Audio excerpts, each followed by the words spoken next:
Hello, it's Miss Amanda from the Allen County Library, and welcome to K Ready.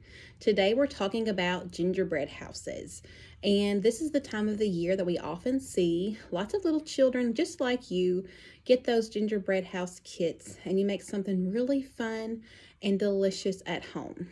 Today we're doing a similar thing, not as tasty, but still just as fun. In your craft bag this week, you're going to get a blue piece of paper, an envelope with lots of things in there. You're also going to get a brown rectangle and a brown triangle. So let's put our gingerbread house together. Before we even open the envelope, let's go ahead and glue down the foundation for your gingerbread house. If you don't have a strong foundation in anything in life, it's just not going to be as sturdy as it could be. So with some glue that you have at home, I want you to put glue all over the back of your brown rectangle. I always like to do the sides first. I might make a fun X in the middle. Just make sure it's completely covered. And I'm going to make sure that it is even with the bottom of my paper and smooth that down so it looks something like this. Next, you will grab your brown triangle, and you want to have a point directed up. So that's like a roof, correct? You have a point on the top, and it goes down on either side. So let's put some glue on the back of your triangle, making sure to focus really well on the edges. Flip that over, and at the very top of your rectangle, make it match so that the corners of your triangle meet the corners of your rectangle. Then smooth that down so it looks something like this. Now let's open up our envelope to see what's inside. Miss Amanda did not cut everything for you this week because I want to see what you know and see if you can really use those drawing skills and those cutting skills to create your own gingerbread house. We'll start with the windows. We're making our windows a teal blue. Now, the squares that I have included in your bag are a little big. So I want to see if you can cut down each of your squares to be a little smaller. And a good tip is just to cut off a little bit of each edge. So I'm going to cut off a little bit this way, and then turn it around and cut a little this way. Turn it around, cut a little this way, and one more time, cut it a little that way. So that we started with this big and we went this big. See the difference in sizes? This will fit much better on your house. So try to do the same thing on your other window. Just cut a little bit from either side so that it will fit better on your gingerbread house. If they don't match perfect, it's okay. Mine are pretty close, and I'm happy with that. So again, with your glue, let's glue these windows down. While you're doing this with your kids' parents, see if your children know how many windows you might have in your house. What shape are your windows? It's good practice to always find learning opportunities wherever you're at and whatever you're doing. So our windows are there. Now let's work on the door. So in your envelope, you have a couple of different options for rectangles. Get the two red rectangles, and I want you to see the difference. One is long, one is short. Put the long one away, and let's focus on the short red rectangle. If you want your rectangle to stay this shape for a door, that's fine. And honestly, you wouldn't even have to cut it down because it fits pretty well here at the bottom. But if you wanted to add a curve to your door, just so it has a little bit of, you know, a different shape than what your other shapes are, I'm going to cut a little bit of a curve at the top of mine so that my door is a little curved at the top. So it looks like this. And all I had to do was cut a little curve at the top of my rectangle. So I'm going to glue this down at the bottom, making sure the straight edge is even with the straight edge at the bottom of my house. And this will be the door. I'll go through and add details here in a minute, like the doorknob and all that. Okay, now in your envelope, you should have a very long white piece of paper.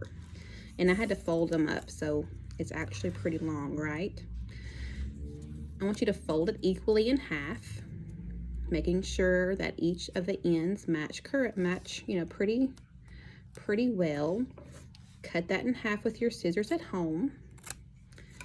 This we're going to turn into snow for the ridge caps or for the ends of your gingerbread house.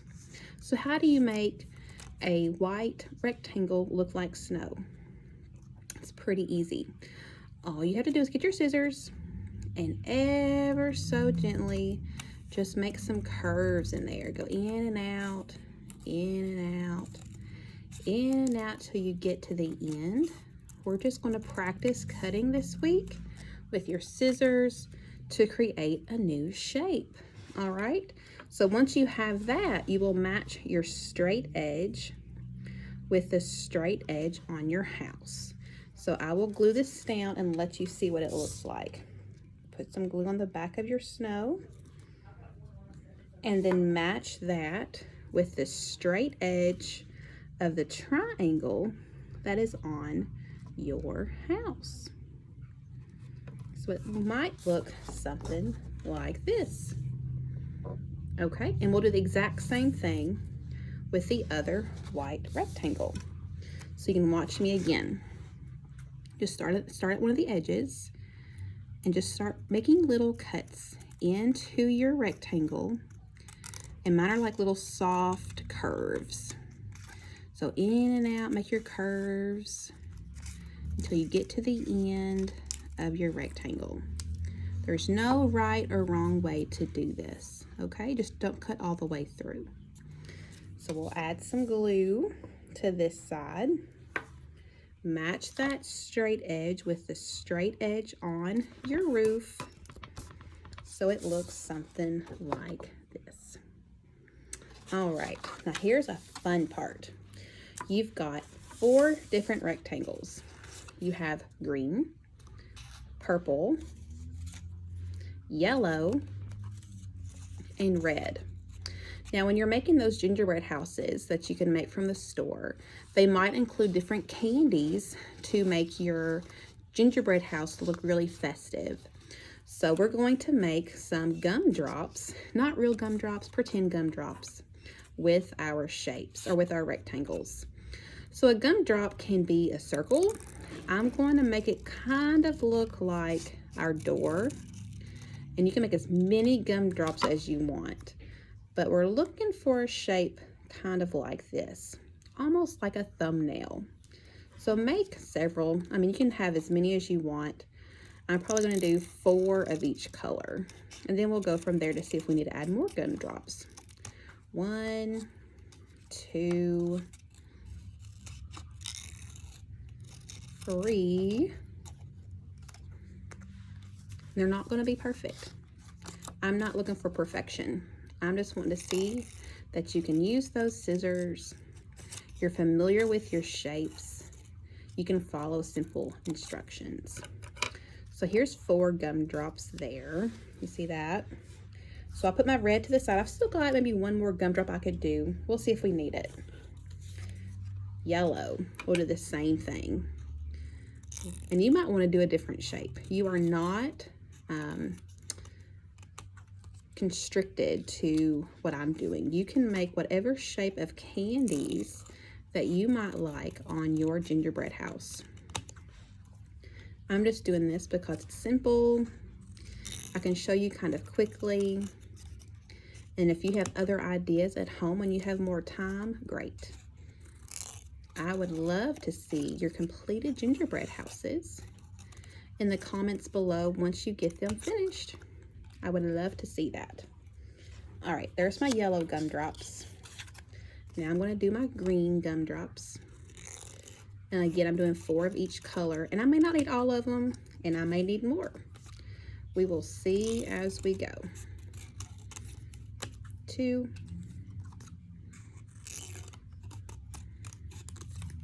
3, and 1 more for green.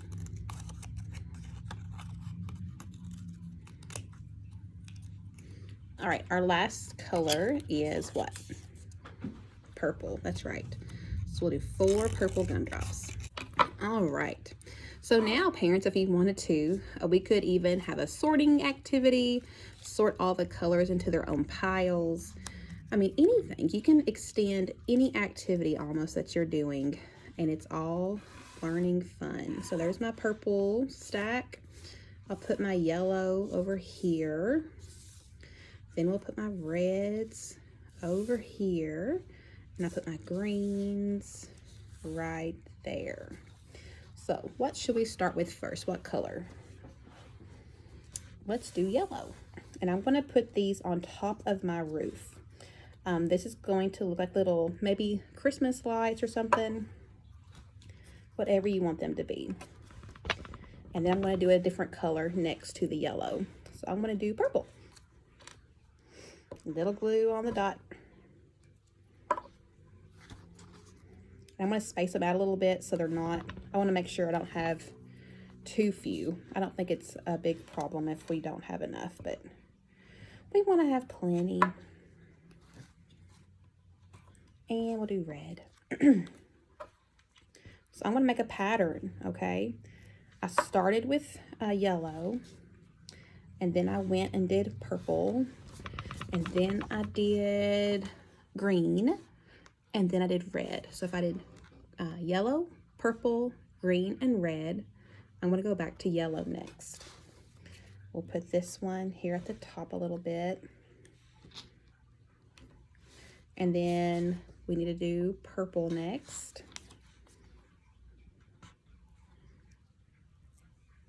The other side.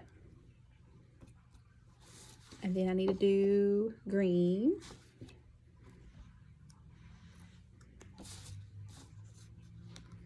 And then red.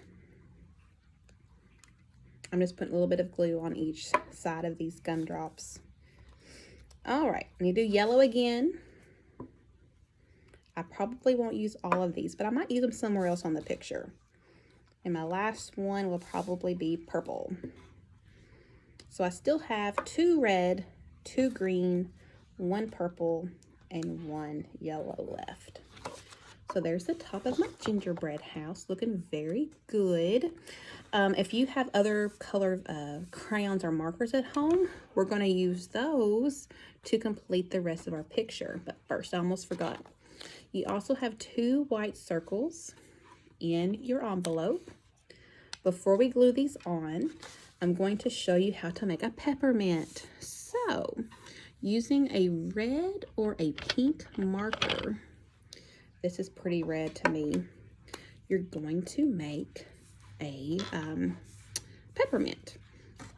So, I want you to get your red marker and make 1 line straight across. Looks like that. Okay, then you're going to make an X. All right, so X this way, X that way. It's a very simple peppermint, but it works, and we can tell everybody it's a peppermint and they will know that it is a peppermint. All you have to do is put a line across like that, and then make an X going all the way from one corner and then meeting in the middle. That's your peppermint. Your peppermints are going to go on either side of your red door. So I'm going to glue 1 on one side and 1 on the other, putting the glue on the side that does not have the marker drawn on it. So there's a peppermint there. I got glue all over that one.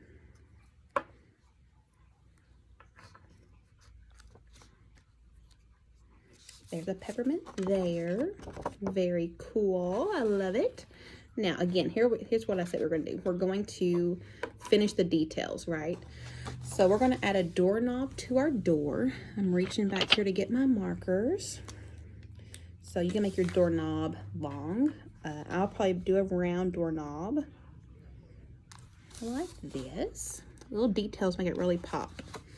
Then for my windows, I'm going to make a line going vertical from top to bottom and a line going horizontal from left to right. And that looks like window panes in your window, doesn't it? So just make that again, going top to bottom and then side to side. Very good. Now, if you wanted to use other colors, let's say I'm going to use green. You might have maybe a Christmas tree on one side. And I like making Christmas trees real simple. All you have to do is start with a triangle and then go line down from either side. So like from here, you would go a little bit below it and then go down a little bit and then down a little bit. It's hard to see, but I'll finish this so you can kind of look at it and get an idea. Down, down, until you get close to the bottom, and that's where you'll stop and get a brown marker to make the trunk. And it's just a simple rectangle. You can fill in this green or you can leave it alone. I like to fill it in a little bit. And I just use really fast lines. Like, I'm not trying to color and be real precise. And your kids don't have to be either. But maybe you've got some trees on either side of your gingerbread house. If you have some extra gumdrops or whatever candy you decided to put on the tops of your house, you could put those like a little fence on one side, which I think would be cute. So we'll just add a little bit of fence over here.